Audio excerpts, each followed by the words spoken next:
Você conhece a vontade de Deus? Já se perguntou sobre esse assunto? Tem curiosidade de entender melhor? Olá, irmãos, graça e paz. Hoje vamos falar deste assunto tão importante para nós, a vontade de Deus. E vamos nos basear no Evangelho segundo João, que trata muito bem desse assunto. Muitos pensam que a vontade de Deus é algo misterioso, difícil de se entender, difícil de ser feito. Mas o que vemos nesse Evangelho é a clareza desse assunto, nos mostrando qual é a pura, boa e simples e perfeita vontade de Deus. Nós temos três referências nesse Evangelho que vamos ler agora, três passagens bíblicas, e a primeira delas está no capítulo 6 do Evangelho segundo João, do versículo 37 ao 40, que diz assim: Aqueles que o Pai me dá, virá a mim, e de modo algum rejeitarei quem vem a mim, porque desci do céu não para fazer a minha vontade, mas a vontade daquele que me enviou. E a vontade daquele que me enviou é esta, que eu não perca nenhum dos que ele me deu, mas que eu os ressuscite no último dia.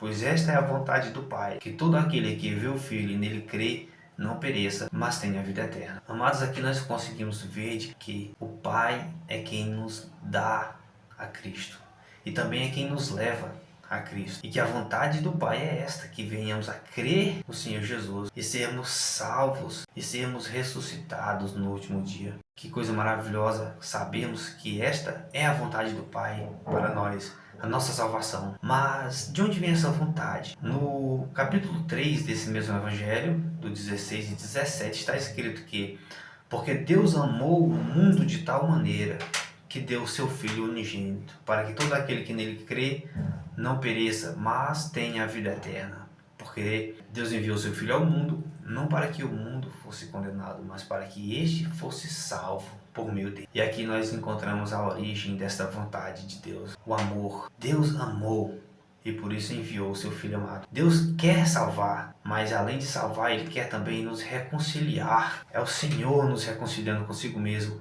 nos salvando e revelando sua vontade em Jesus Cristo, seu amado. Meus irmãos, que coisa maravilhosa entendermos essas passagens bíblicas. Mas não para por aí a vontade dele. Ele não quer simplesmente salvar, ele quer nos manter a salvo. O que nos leva à terceira passagem bíblica, que está no capítulo 10 desse mesmo Evangelho, 10, 27 ao 29, que diz: Vós não ouve a minha voz, porque não sois as minhas ovelhas ouvem a minha voz. Eu as conheço, elas me seguem, dou-lhes a vida eterna e jamais perecerão. Meu Pai, que me as deu, é maior do que tudo, e ninguém pode arrancá-la das mãos do menino. E no versículo seguinte ele diz: eu e o Pai somos um. Veja só a segurança que nós temos da salvação eterna. Sim, a salvação eterna. Perder a salvação, isso aí não é bíblico. A nossa salvação é algo divino, é um processo divino, é o Pai que nos dá a Cristo, é o Pai que nos leva a Cristo. A vontade do Pai é que não sejamos rejeitados, mas que sejamos salvos e ressuscitados no último dia. A vontade do Pai também é nos manter a salvo em Cristo Jesus. Estamos guardados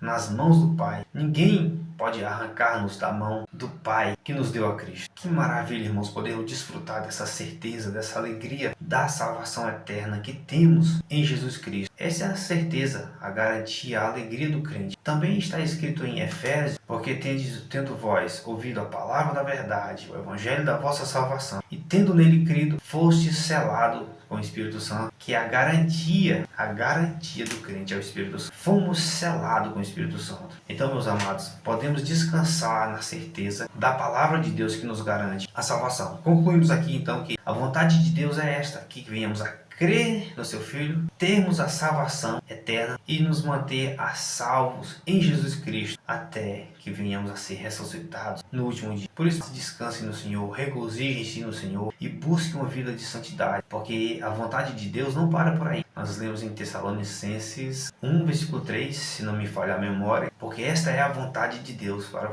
a vossa santificação. Portanto, apartai-vos da imoralidade sexual. E tem outros versículos que continuam falando da vontade de Deus. Mas esses que citamos aqui nos traz segurança, é o princípio dessa vontade. Pois para que sejamos santos, precisamos sermos salvos. Então, concluímos que a vontade de Deus é esta, a nossa salvação eterna. Meus amados, se vocês gostaram desse vídeo, deixem um like. Se quer compartilhar, compartilhe. Fazendo isso, vocês vão estar também evangelizando, levando essa esperança a outros que ainda não têm essa esperança, que ainda têm dúvida a respeito da salvação eterna ou de como fazer a vontade de Deus. Deixe sugestões no vídeo, deixe dúvidas para a gente responder segundo a Bíblia. Deus abençoe vocês.